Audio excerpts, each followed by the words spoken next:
Hello, and welcome to part one of the College Students and Food Allergies Safeguarding the Environment educational module. This part will go over an introduction of food allergens. At the completion of this module, the learner will learn and be able to describe the definition of a food allergy, be able to recall the current statistics of food allergy prevalence, be able to understand the pathology of food allergens in the body, and be able to explain the signs and symptoms that correspond with the food allergen event. A food allergy is the body's immune response to a specific food allergen. Whether this is from general contact, through the air, or ingested by the individual, the proteins in the specific food elicit an abnormal immune response. Truly diagnosing a food allergy versus intolerance is difficult. Many people, if they have an abnormal response, will avoid the specific food item. Think of cow's milk in individuals who are lactose intolerant.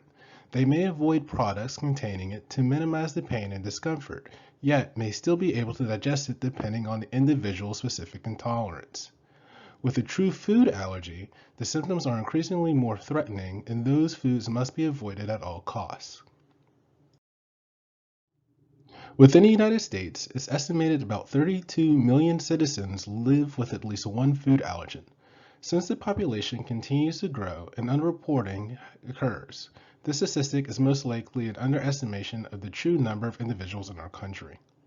Additionally, it affects more children versus adults due to their developing immune systems. In other parts of the world, data presented is sparse.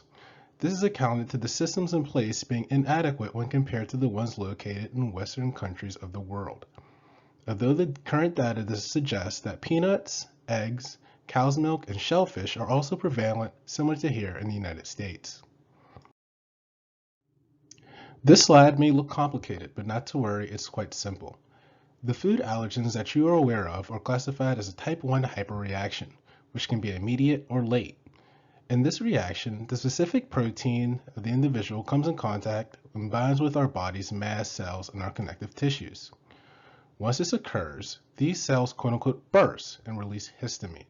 If you're not familiar with histamine, it's a compound that regulates our immune system's responsiveness. Once histamine is in our system, it pushes our body into action of the invading protein.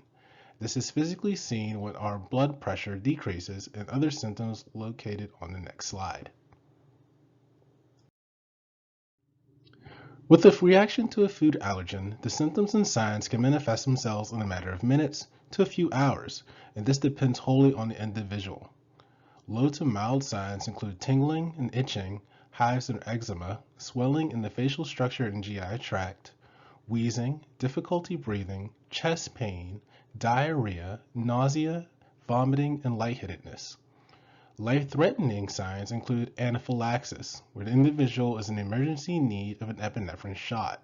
This will be further explained in Part 3.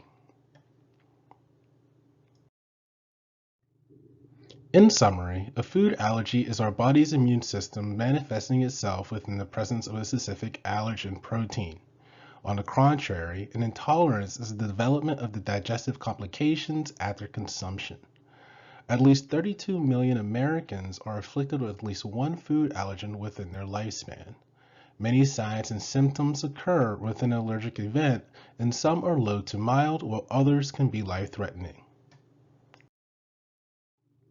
With this slide, Part 1, Introduction to Food Allergens, is complete.